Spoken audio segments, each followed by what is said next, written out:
Hello students, good morning. कैसे हैं आप सब? ठीक हो? ठीक है। तो आज का टॉपिक है हमारा लंबाई की परास व कोटि। लंबाई की परास व कोटि। परास किसे कहते हैं और कोटि किसे कहते हैं वो देखेंगे हम। ठीक है। परास को इंग्लिश में कहते हैं रेंज, तो उससे जल्दी समझ में आता है। ठीक है। आपको वो परास क्या है तो समझ में नहीं आएगा, लेकिन रेंज कहूँ हल्का समझ में आ रहा हो। रेंज का मतलब है कि जो निम्न मान है और उच्च मान है, मिनिमम वैल्यू और मैक्सिमम वैल्यू का जो बीच का गैप है वो क्या होता है? रेंज होती है। कम से कम जो मान है वो और ज्यादा से ज्यादा मान है वो, उसका जो अंतराल है उस अंतराल को ही हम क्या कहते हैं? परास कहते हैं। ठीक है। लंबाई की निम्नतम मान और उच्चतम मान के अंतराल को परास कहते हैं। क्या कहते हैं? परास। परिभाषा समझ में आ गई? क्या आई? लंबाई के निम्नतम मान व अधिकतम मान के अंतराल को परास कहते हैं। ठीक है। जैसे मान लीजिए प्रकाश के तरंग दैर्ध्य की जो लंबाई है, एक एग्जांपल समझिए इसको, परास को। प्रकाश के, ये नोट करना, प्रकाश के तरंग दैर्ध्य क्या होता है? एक तरंग में तय की गई लंबाई। ठीक है। जैसे तरंग होती है प्रकाश की, जैसे मान लीजिए ये तरंग है, तो एक तरंग यहां से लेकर यहां तक की एक तरंग होती है। अब एक तरंग में तय की गई लंबाई है, वो क्या कहलाती है? उसका तरंगदैर्घ्य, वेवलेंथ। ठीक है। तो प्रकाश की तरंगदैर्घ्य की जो परास है वो होती है 4000 एंगस्ट्रम से 7000 एंगस्ट्रम। समझ में आया? मतलब सबसे कम मान ये है और उच्च मान ये है, इसके बीच में मान होता है। ठीक है। निम्न मान ये है और उच्चतम मान ये है। 4000 से और 5000 के बीच होता है। जैसे हम किसी मार्केट की दुकान में गए, उसमें कपड़े की शॉप पे गए, तो ये कहते हैं कि रेंज क्या है भाई, ऑर्डर देना है तो बोल शर्ट क्या है? बोल शर्ट है 300 से 500 तक की। तो 300 से 500 के बीच की बात की उसने। मोबाइल लेके आते हैं, रेंज क्या है? वो 10 से 12,000 की। तो 10 क्या है? मिनिमम वैल्यू, और मैक्सिमम जो कॉस्ट था वो क्या था? 12,000। तो निम्न मान, अब देखो ये क्या है? एक अंतराल में बनाए इसको, तो ये क्या है? परास है। क्या है? परास है। अब इसी के अंदर आप कोटि भी समझना। कोटि किसे कहते हैं? एंगस्ट्रम हमने बताया था कि जो एक एंगस्ट्रम होता है, क्योंकि ये भी लंबाई का क्या है? मात्रक है। एंगस्ट्रॉम क्या होते हैं? लंबाई का ही मात्रक होता है। एक एंगस्ट्रॉम में जो मान होता है 10 की घात माइनस 10 मीटर होता है। 10 की घात माइनस के 10 मीटर होता है। इसका मान, एक एंगस्ट्रॉम का मान। ठीक है। जैसे माइक्रो को बताया था हमने, 10 की घात माइनस के 6 मीटर क्या होता है? एक माइक्रोमीटर। क्या होता है? माइक्रोमीटर। और माइक्रो वर्ड कहीं आ जाए तो 10 की घात माइनस का 6 यूज करो। चाहे माइक्रोग्राम है तो 10 की घात माइनस का 6 ग्राम है। माइक्रोन हम कहते हैं, माइक्रोमीटर को ये माइक्रोन कहते हैं। क्या कहते हैं? माइक्रोन भी कहते हैं। ठीक है। तो ये इसी तरीके से एंगस्ट्रॉम है। अब ये होगा 10 यानी 4000। अब 4000 में 4 गुणा में 10 की घात 3 तो कर सकते हैं, 4000 हुई। और एंगस्ट्रॉम क्या है? 10 की घात माइनस के 10, और ये मीटर से। अब देखो 7 का रूप ऐसे बदलेंगे, 7 गुणा 10 की घात 3, तो ये हो गया 7000। हजार को क्या लिखेंगे? 10 की घात 3। और एंगस्ट्रॉम कितना होगा? 10 की घात माइनस 10 को क्या कहेंगे? एंगस्ट्रॉम कहेंगे। ठीक है। अब देखिए घातांक नियम आपने पढ़ रखे हैं, तो यहाँ पे आधार समान है तो क्या होगी? घातें जुड़ जाएंगी। तो 4 गुणा 10 की घात माइनस के 3 और प्लस के 3 और माइनस के 10, ये क्या है? मीटर। से 7 गुणा 10 की घात क्या होगा? 3 माइनस का 10 मीटर। कहने का मतलब ये है कि 10 की घात कितनी हो गई? 10 की घात माइनस के 7 मीटर से, और 7 गुणा 10 की घात माइनस के 7 मीटर। ये है परास। ये क्या है? परास। परास के जो मात्रक अलग अलग है। परास में तो सिर्फ यही था कि जो निम्न मान है और उच्च मान के जो बीच का अंतराल है वो परास कहलाती है, और इसको क्या बोलते हैं? रेंज। लेकिन हमने जो दूसरा टॉपिक लिखा है वो क्या लिखा है? कोटि। ये बहुत इंपॉर्टेंट है। कोटि क्या होती है? जनरली हम जो लंबाई का जो मात्रक है वो जो सबसे ज्यादा यूज करेंगे वो करेंगे एमकेएस पद्धति के अंदर। एमकेएस पद्धति क्या है, मैंने पहले बताया है, मीटर, किलोग्राम और सेकेंड, यानी कि जो लंबाई का कोई मात्रक आए तो केवल उसको किसमें नापना है, उसको नापना है मीटर के अंदर। तो अब ये देखना है इसके अंदर कि 10 की जो घात है मीटर में कन्वर्ट करना पड़ेगा भाई, वैसे कोटि नहीं पता लगेगा, मीटर में कन्वर्ट करो, मानक रूप लिखो। मानक रूप क्या होता है, जैसे मान लो ये कह दिया 478 गुणा 10 की घात 3 और मीटर है, कोई भी समझिए एक उदाहरण। अब मानक रूप क्या कह रहा है कि यानी कि पॉइंट से पहले केवल एक डिजिट हो, बाद में कितनी में, देखो पॉइंट के बाद में तो चाहे कितने भी हो, पॉइंट से पहले एक डिजिट हो, एक अंक हो, यानी कि 4 ले लिया और बाकी 10 की घात यहाँ पे 5 मीटर, क्योंकि 2 कन्वर्ट किया दशमलव में तो 10 घात बढ़ गई, तो ये हो गया। अब ये क्या कहलाता है, इसका मानक रूप होता है। तो मानक रूप लेके आएंगे सभी मानों को कन्वर्ट करते मानक रूप में, और फिर हम ये देखेंगे कि 10 की जो घात वाला जो सेक्शन है वो कितना है। अब देखो यहाँ पे जो कोटि है वो ये होगी, ये क्या है कोटि, तो इसकी जो केवल कोटि की बात करूंगा मैं, तो कोटि की कोई रेंज नहीं है, कोटि सिर्फ ये बतानी है 10 की घात कितनी है, यदि 10 की घात माइनस की मीटर, ये इसकी कोटि कहलाएगी। समझ में आ गया होगा, 10 की घात माइनस के 7 मीटर ही क्या कहलाए, इसकी कोटि कहलाई है।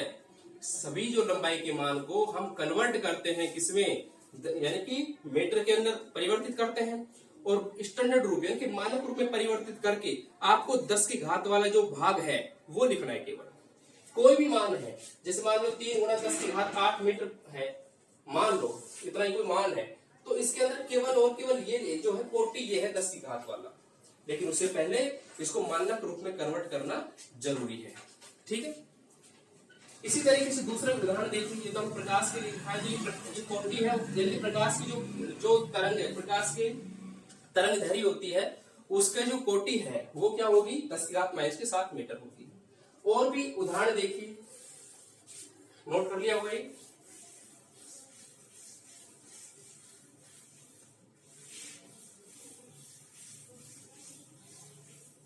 जैसे मान लीजिए पृथ्वी की त्रिज्या की बात करें, पृथ्वी की त्रिज्या की बात करें, पृथ्वी की त्रिज्या। अब पृथ्वी कोई बिल्कुल गोल नहीं है, जैसे हम कहते गोले का आयतन करते हैं, जैसे 4/3 पाई r क्यूब, तो वो गोला नहीं है। एक्चुअली उसको ऐसा माना गया, थोड़ा अंडाकार माना गया। कैसा माना गया है, अंडाकार। वो ये कहा गया है इसके अंदर, जैसे मान लीजिए ये है, तो ये इसका क्या है, केंद्र है, पृथ्वी ये केंद्र है, और ये जो क्षैतिज बिंदु पर, यानी कि ये जो व्यास है ना, क्षैतिज व्यास, इसको ध्रुव कहा गया है। क्या कहा, ध्रुव, यानी ए ध्रुव और बी ध्रुव, ये बिंदु है। और ऊपर है यहाँ जैसे सी और डी, तो इसके अंदर ये ए से जो विषुवतीय रेखा है, ये तो क्या अक्षीय रेखा है। तो पृथ्वी में पहले समझिए, पृथ्वी के लिए जो ए से जो बी है वो अक्ष है। क्या है ये, अक्ष। क्या कहलाएगा ये, अक्ष या अक्षीय रेखा, अक्षीय रेखा ए से बी। और ए से बी की बात करते हैं तो अक्षीय व्यास है, क्योंकि अब ये व्यास है तो इसका दूसरा नाम कहेगा, क्या कहा गया, अक्षीय व्यास, अक्षीय व्यास। इसी तरीके से ओ ए और ओ बी, इनको कहा गया अक्षीय त्रिज्या। क्या कहा गया इनको, अक्षीय त्रिज्या, या इसका दूसरा नाम भी है ध्रुवीय त्रिज्या, क्योंकि ए और ये बिंदु ये ध्रुव है, ये क्या कहलाते हैं कि ध्रुव, तो ध्रुवीय त्रिज्या बोल सकते हैं, ध्रुवीय त्रिज्या। ठीक है, इसी तरीके से जो सी से लेकर डी तक की जो दूरी है, सी से लेकर डी तक की जो दूरी है, उसको हम कहते हैं विषुवतीय रेखा। जैसे हम करते हैं ना अक्षांश और विषुवतीय रेखा, तो इसी तरीके अक्षांश रेखा और देशांतर रेखा होती है, तो ये विषुवतीय और सीडी है, विषुवतीय व्यास होगा, विषुवतीय रेखा होगी। ठीक है, और जो बिंदु जैसे ओ है, तो ओ से लेके सी और ओ से लेके डी जो होगा वो विषुवतीय त्रिज्या होगी। वो क्या होगी, विषुवतीय त्रिज्या। तो ये डायग्राम पृथ्वी के लिए बनाए, और ये ठीक है, ये आपकी डिनोशन है। अब देखो, अब इसमें मान अलग अलग होते हैं, मैंने इसके अंदर यहां से यहां तक का जो क्षैतिज व्यास है उसका आधा क्षैतिज त्रिज्या होगी, उसके कई नाम है, क्षैतिज त्रिज्या कह सकते हैं, अक्षीय त्रिज्या कह सकते हैं, ध्रुवीय त्रिज्या कह सकते हैं। तो ध्रुवीय त्रिज्या का जो मान है पृथ्वी के लिए, ध्रुवीय त्रिज्या पृथ्वी की इंपॉर्टेंट पॉइंट है, नोट करना इनको सभी को। पृथ्वी की ध्रुवीय त्रिज्या जो है वो होती है 6378, यानी कि इसमें होती है 6378 किलोमीटर। ठीक है, ये होता है इसके अंदर 6378 किलोमीटर, यानी कि 6378 किलोमीटर होती है। अब हमने इनको मीटर में बनाया, तो मैंने कहा था मीटर में जरूरी है, तो यानी कि जो लंबाई का जो मानक रूप है, एमकेएस जो पद्धति है उसको हम क्या बोलते हैं, एसआई पद्धति है। मैंने कहा था फिजिक्स के अंदर ज्यादा यूनिट हम एमकेएस में करेंगे, द्रव्यमान को किलोग्राम में और लंबाई का मीटर में हम मापन करेंगे। तो अब इसको हम मीटर में कन्वर्ट करें तो ये हो जाएगा 6378 गुना 10⁻³ है, तो ये किस में परिवर्तित हो गया, मीटर में। किस में हो गया ये, मीटर में। तो मीटर का अब देखो, अब मैंने कहा था कि मानक रूप बनाओ, अभी हम इसको कोटि नहीं लिख सकते, कभी अब कंफ्यूजन 10 की पावर आ तो कोटि होगी नहीं, मानक रूप में जरूरी है। ये जो मान है इसको मानक रूप में कन्वर्ट करें तो ये जो मान आएगा 6.378, यानी कि दशमलव के बाद कितने अंक लगे, 3, तो अब 3 जीरो बढ़ाओ यहाँ पे, यानी कि 3 घात और बढ़ाओ तो 10 की घात कितनी हो जाएगी, 6 मीटर हो जाएगी। तो ये है इसका, ये क्या है, यहाँ पे पृथ्वी की ध्रुवीय त्रिज्या। ठीक है, इसी प्रकार अगर कोटि की बात करें तो कोटि का मान क्या आया, 10⁻6, तो कोटि कितनी होगी, कोटि इसमें कितनी है, 10⁻6 मीटर। समझ में आ गया होगा, मानक रूप बदला और फिर 10 की घात वाला जो सेक्शन है वो कोटि होगा। सेम इसी तरीके से इसी प्रकार जो विषुवतीय त्रिज्या होती है, इसी प्रकार पृथ्वी की विषुवतीय जो त्रिज्या होती है, विषुवतीय त्रिज्या, अब जैसे इसके अंदर ये किसके लिए बात की थी, मैंने जो OA बराबर OB के लिए बात की थी, ये त्रिज्या थी, जैसे R1 मान लीजिए। ठीक है, ये हमने क्या मान लिया, R1 मान लिया, और ये R2 है, ये दोनों क्या है, R2। ठीक है, तो R2 का जो मान है यानी कि OC बराबर OD, और जो उसका जो मान है वो है 6357 किलोमीटर होता है। ठीक है, अब इसके अंदर भी सेम इसी तरीके से किया, पहले मीटर बनाए और फिर यही इसको डिजिट का अंतर है, तो इसका जो मानक रूप आया 6.357 गुणा 10⁻6 मीटर, तो ये इसका मानक मान जो रूप होगा। ठीक है, तो मीटर में कन्वर्ट किया। अब इसकी कोटि हमने ज्ञात की, तो कोटि कितनी आई, 10⁻6 मीटर। ठीक है, तो जीके में क्वेश्चन आते हैं, जनरल साइंस में क्वेश्चन आते हैं, सामान्य विज्ञान में क्वेश्चन आते हैं कि पृथ्वी की जो त्रिज्या है उसकी कोटि बताओ, तो कोटि कितनी होगी उसकी, 10⁻6 मीटर। ठीक है, मीटर में कन्वर्ट कर बताना है, लेकिन जरूरी है कि मानक रूप में बदल के फिर 10 की घातांक कितना बन रहा है तो उस घातांक को लिखेंगे आप। ठीक है, अब देखो और दूसरे उदाहरण देखिए, अभी तो ये किसके लिए बात की हमने, पृथ्वी के लिए बात की है।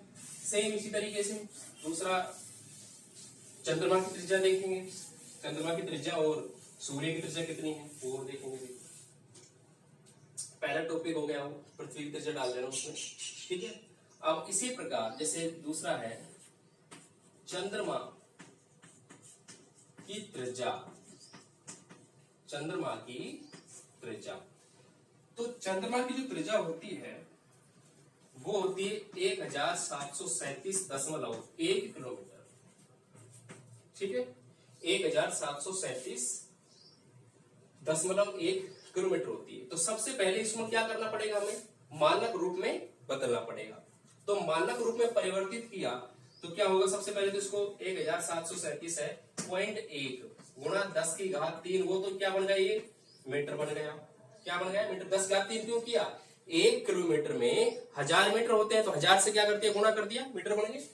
1000 पे गुणा 10⁻3 ने से गुणा कर दिया, 1000 पे गुणा कर दिया।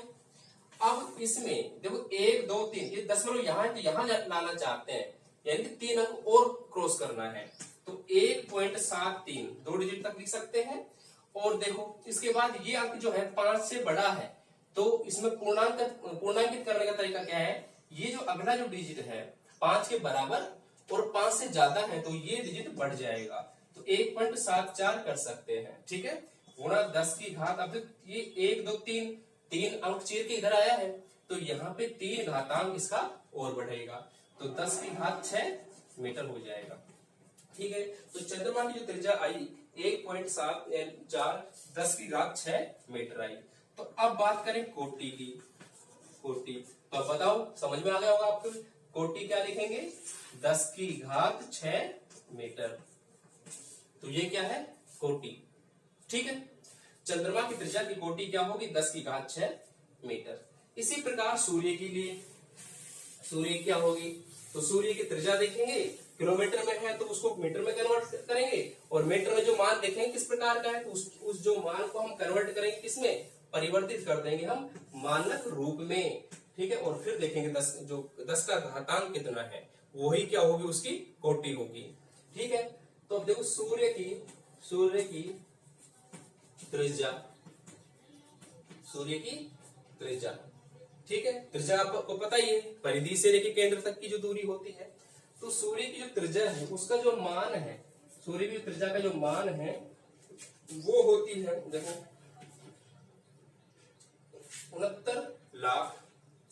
69,0340 किलोमीटर होती है। ठीक है, 69,06,340 किलोमीटर सूर्य की त्रिज्या होती है।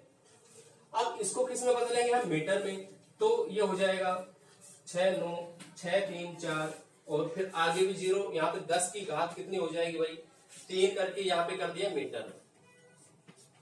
69,06,340 को 10 की घात 3 से गुणा कर दिया, मीटर में कन्वर्ट हो गया। अब हमने क्या था कि जो अभी तो फिलहाल डेसिमल है ही नहीं इसके अंदर, अब एक डिजिट के बाद यानी कि एक अंक के जस्ट बाद, एक दशमलव से पहले केवल एक अंक होना जरूरी है, तो कितने डिजिट रह जाएंगे यहां से यहां तक के, 1 2 3 4 5, तो ये हो जाएगा 6.96। ठीक है, यहाँ पे 6.9। अब इससे आगे हम यही फिर 2 अंकों तक, तो ये 3 रह गया। अगर ये होता 5 से बड़ा या 5 तो हम इसको लिखते 7, क्या लिखते 7 बढ़ाते, लेकिन अभी हम उतना अपरिवर्तित कर रहे हैं क्योंकि छोटा है ये अंक। तो गुणा 10 की घात कितने, 1 2 3 4 5, तो यहाँ पे 5 घातांक और बढ़ा दीजिए। ठीक है, जितने अंक इधर सरकता है उतने ही घातांक बढ़ जाएंगे, तो इधर हो जाएगा घातांक बढ़ गया, यहाँ पे 3 पहले से थे, 8 हो गया, 10 की घात 8 मीटर हो गया। ये क्या हो गया, ये है सूर्य की त्रिज्या। तो अब कोटि ज्ञात करें, तो कोटि क्या होगी, सूर्य की जो त्रिज्या की जो कोटि होगी वो होगी 10 की घात 8 मीटर। ठीक है, तो अलग अलग इसमें जो टेबल है बुक के अंदर सारी नोट कर लेना कि किस, आपको ये वैल्यू ये नहीं मिलेगी आपको बुक के अंदर, ये नोट कर लेना। ठीक है, सूर्य की त्रिज्या, पृथ्वी की त्रिज्या और चंद्रमा की त्रिज्या नोट कर लेना, उनके स्टैंडर्ड रूप बुक के अंदर ये मिलेगा, रेंज पता ये देगा कि भाई इधर लिखेगा चंद्रमा की त्रिज्या सीधी कोटि लिखेगा, इधर सूर्य की त्रिज्या कोटि लिखेगा, तो वो टेबल आप नोट कर लेना। कोटि ये समझा रखा है, केवल ये वाला मान दे रखा है। ठीक है, वो उसमें से नोट कर लेने आप। सेम इसी तरीके से द्रव्यमान के लिए है। ठीक है, तो वो वाली जो टेबल कंप्लीट है वो मैं बोर्ड पे नहीं बना रहा हूँ, वो कंप्लीट आप बुक से नोट कर लेना, जो और जो डेटा है मैं 3 आपको समझा दिए हैं। ठीक है, उसी तरीके अलग अलग कोटि है। ठीक है, तो वो केवल नाम है और कोटि इतना दे रखा है बुक के अंदर। अब सेम इसी तरीके से हम पढ़ेंगे किसके लिए, द्रव्यमान के लिए। ठीक है, द्रव्यमान के लिए भी देखो, द्रव्यमान की परास, द्रव्यमान की परास व कोटि, range and order of mass. ठीक है, अब देखिए जैसे परास के लिए तो बात होगी, यानी कि कोई भी न्यूनतम मान है और उच्चतम मान के अंतराल को क्या कहेंगे, हम परास कहेंगे। ठीक है, तो द्रव्यमान की परास की जो डेफिनेशन भी लिख सकते हैं, द्रव्यमान की परास लिख सकते हैं, किसी वस्तु के द्रव्यमान कि निम्नतम मान व अधिकतम मान के अंतराल को मान का जो अंतराल है को क्या कहते हैं? द्रव्यमान की परास कहते हैं। द्रव्यमान की परास कहते हैं। ठीक है। जैसे 100,000 किलो से जो 10,500 किलो। ठीक है। जैसे एक जो वेट होता है, जो बैलेंस होता है, उसकी भी लिमिट होती है। ये 1 ग्राम से लेकर के 10 किलो तक का है। जो परचून की जो दुकान में होता है ना, जो वेट होता है, उनके जो वेट मीटर होता है, उसको हम बैलेंस बोलते हैं, तुला। उनकी भी रेंज होती है कुछ कि भाई 1 ग्राम से लेकर 100 किलो तक का है। ठीक है। तो जो मिनिमम वैल्यू है और मैक्सिमम वैल्यू तक का जो गैप होता है वो क्या कह रहा है? उसकी रेंज होती है। क्या होती है? रेंज। ठीक है। अब बात करते हैं कोटि की। किसकी बात करते हैं? कोटि की। ठीक है। तो कोटि क्या होगी? सबसे पहले अलग अलग हम वस्तु के द्रव्यमान लिखेंगे। ठीक है। तो अब ये मैं आपको टेबल के माध्यम से बता रहा हूं। ठीक है। ये डेफिनेशन नोट कर लीजिए। फिर मैं आपको टेबल के माध्यम से बता रहा हूं कि इधर जो सारी पहले कोई वस्तु, उसके बाद उसका द्रव्यमान, फिर उसको कन्वर्जन करेंगे, फिर कोटि लिखेंगे।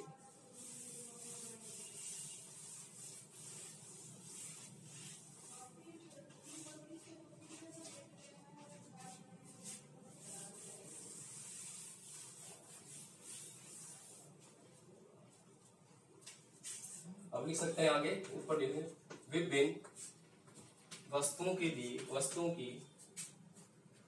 वस्तुओं का द्रव्यमान व कोटि। ये आप पॉइंट डालें। विभिन्न वस्तुओं का द्रव्यमान व कोटि। तो सबसे पहले नंबर पे वहां पर क्या है? पृथ्वी। तो स्टार्टिंग करते हैं पृथ्वी का द्रव्यमान। ठीक है। पृथ्वी का द्रव्यमान। तो पहला पॉइंट है, तो पृथ्वी का जो द्रव्यमान होगा वह है 5.972 गुणा 10⁻24 किलोग्राम। ठीक है। तो कोटि अपने आप आगे तो मान हो गया। और कोटि की बात करें, सबसे स्टैंडर्ड रूप में लिखा हुआ है पहले से। तो ये जो कोटि है, तो कोटि का जो मान है 10⁻24 प्लस का 24 है, और ये हो गया किलोग्राम। ठीक है। जो काम वहां मीटर कर रहा था, यहाँ पे क्या करेगा? किलोग्राम करेगा, ग्राम नहीं करेगा। कभी कंफ्यूज हो सकता, किलोमीटर किया था, यहाँ पे किलोग्राम है, क्योंकि जो पद्धति है मापन की वो है MKS, मीटर, किलोग्राम और सेकेंड। पृथ्वी का द्रव्यमान ये हो गया।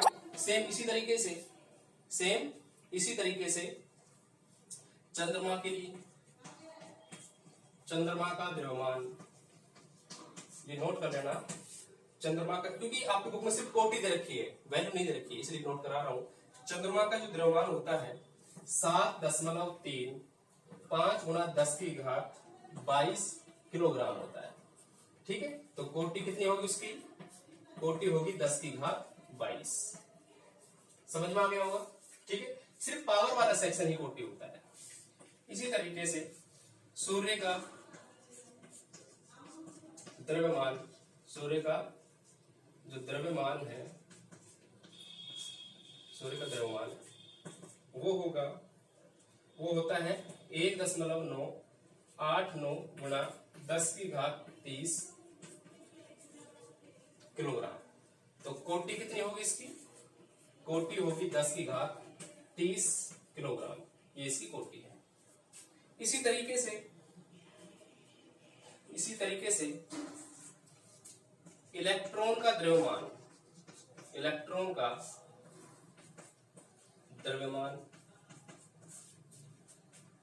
जो द्रव्यमान होता है वो होता है 9.1 गुणा 10⁻31 किलोग्राम।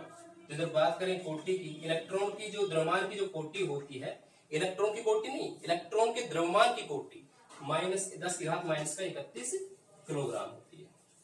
ठीक है, इसी प्रकार पांचवा पॉइंट, प्रोटॉन प्रोटॉन के द्रव्यमान, प्रोटॉन के द्रव्यमान, प्रोटॉन का पहले द्रव्यमान निकालेंगे। द्रव्यमान जो होता है प्रोटॉन का, इलेक्ट्रॉन का हो गया, तो जो प्रोटॉन का द्रव्यमान होता है वो होता है 1.6 गुणा 10 की घात माइनस के 27 किलोग्राम। मतलब इलेक्ट्रॉन से थोड़ा ज्यादा होता है, 10 की घात 3 1000 गुना होगा एक तरह से। ठीक है, तो ये ज्यादा होता है। ठीक है, पावर देखो नेगेटिव में कम है तो नेगेटिव है, वो गैर ज्यादा 31 ज्यादा है, ऐसा नहीं माइनस में है तो वो कम है, माइनस 31 से ज्यादा है माइनस 27। ठीक है, इसी तरीके से अब यहाँ पे जो कोटि आई, तो कोटि का जो मान आएगा 10 की घात माइनस के 27 kg आया, ये कोटि है, ये है ऑर्डर ऑफ मास, द्रव्यमान की कोटि। जो न्यूट्रॉन का जो न्यूट्रॉन, तो न्यूट्रॉन का जो द्रव्यमान होगा, न्यूट्रॉन का द्रव्यमान, न्यूट्रॉन का जो द्रव्यमान होगा वो है सेम 1.6। सिर्फ पॉइंट ऑफ फर्क होता है कि यहाँ पे 1.67 ये प्रोटॉन के अंदर तो होता है 7, तो यहाँ पे उसके बाद वो एक अंक बढ़ जाता है, यहाँ पे 1.672 और यहाँ पे होता है 1.7 और उसके बाद यहाँ पे 5। ठीक है, ये होता है 10 की घात माइनस की 27। इतना अंतर होता है, पॉइंट बहुत माइनर डिफरेंस है दोनों में। ठीक है, कोटि सेम रहेगी दोनों की, न्यूट्रॉन और प्रोटॉन की जो कोटियां हैं वो दोनों के बराबर रहेगी, 10 की घात माइनस के 27 kg। ठीक है, इन किलोग्राम में कन्वर्ट करो, मानक रूप में बदलो, सेम है जैसे लंबाई में हम कर रहे थे कन्वर्ट करके, मीटर था बस मीटर का काम यहाँ पे किलोग्राम कर रहा है। ठीक है, तो द्रव्यमान का जो एलकेएस जो मात्रक होता है, ऐसा जो मात्रक होता है वो क्या होता है, किलोग्राम होता है। ठीक है, इसी तरीके से कुछ महत्वपूर्ण मान है, देखो इलेक्ट्रॉन प्रोटॉन का हो गया, ऐसे अल्फा कण जो होते हैं। ठीक है, अल्फा कण सुने ना, तो अल्फा कण का जो द्रव्यमान होता है, अल्फा कण का जो द्रव्यमान होते हैं, अल्फा कण वो होता है 6.64 गुणा 10 की घात माइनस के 27 kg। तो इसकी कोटि 10 की घात कितनी होगी, माइनस के 27, ये सिर्फ इसकी कोटि रहेगी। ठीक है, ऐसे ही इंपॉर्टेंट मान है कुछ, जैसे औसतन मानव का द्रव्यमान होता है, ये नोट हो गया होगा,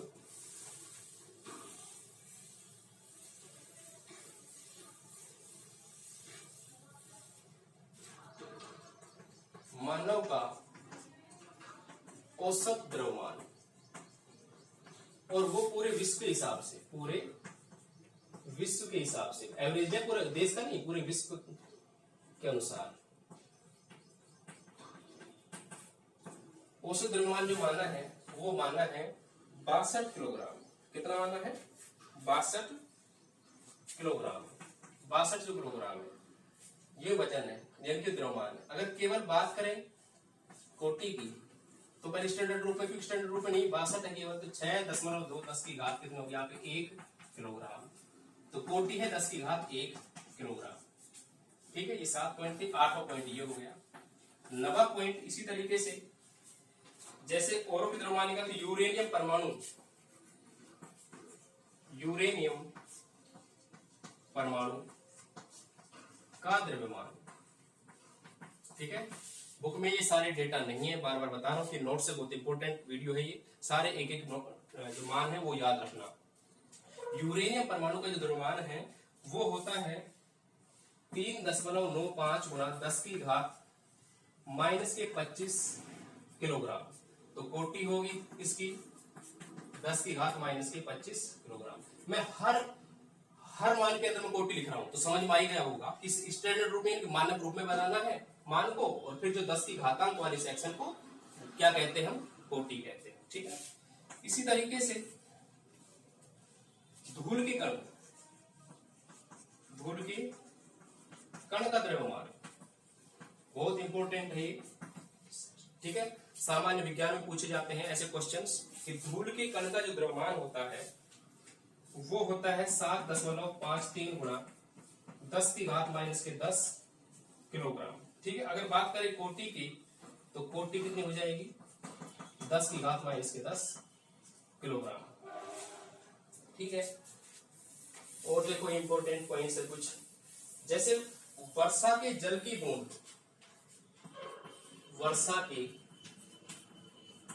जो रेनड्रॉप होती है, बरसात के जो पानी की बूंद होती है, वर्षा के जल की बूंद का द्रव्यमान,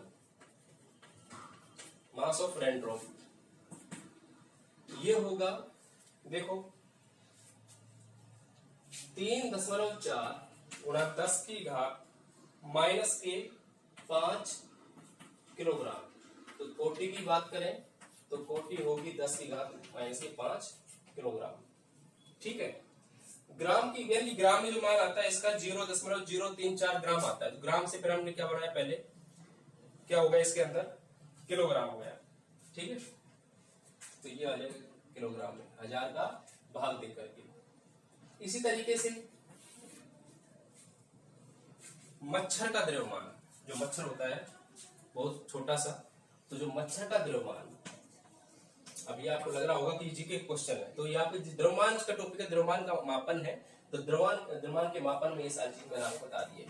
मच्छर का द्रव्यमान जो होता है वो होता है 2.5 गुणा 10⁻⁻6 किलोग्राम। ठीक है, अंदाजा थोड़ी लगा सकते थे या तोड़ दोगे। ठीक है, तो इसी तरीके से ये सारे पॉइंट्स हैं। ठीक है, यही इंपॉर्टेंट पॉइंट थे।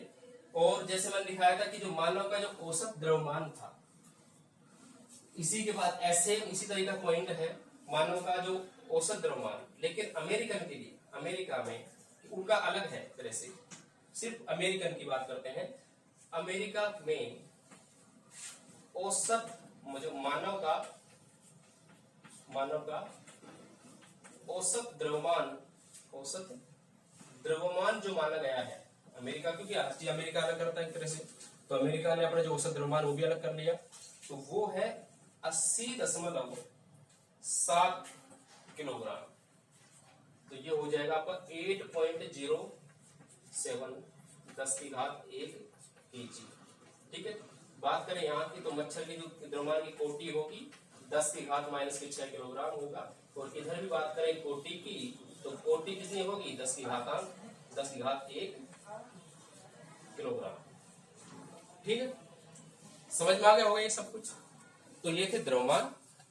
परास तो कहते हैं निम्न मान और जो उच्चतम मान के बीच गैप का रेंज क्या है। ठीक है, यानी कम से कम मान कितना हो सकता है और ज्यादा से ज्यादा मान कितना हो सकता है, बीच का मान हो सकता है, तो वो तो होती रेंज। ठीक है, और जो मैंने आपको कोटि बताई है कि सबसे पहले कोई भी लंबाई के जो मान है या जिसमें द्रव्यमान का जो मान है उसको क्या बनाएंगे हम किलोग्राम में।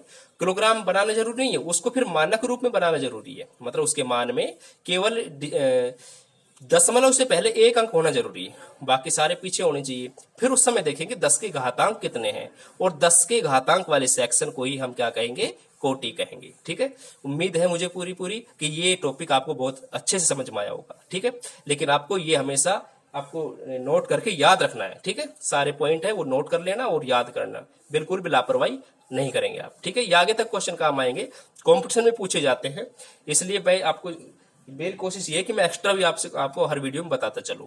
ठीक है, थैंक यू। और चैनल को सब्सक्राइब आप जरूर करें, क्योंकि अगर चैनल सब्सक्राइब नहीं किया तो आपको हमारी वीडियो सारी नहीं मिल पाएगी। ठीक है, ओके।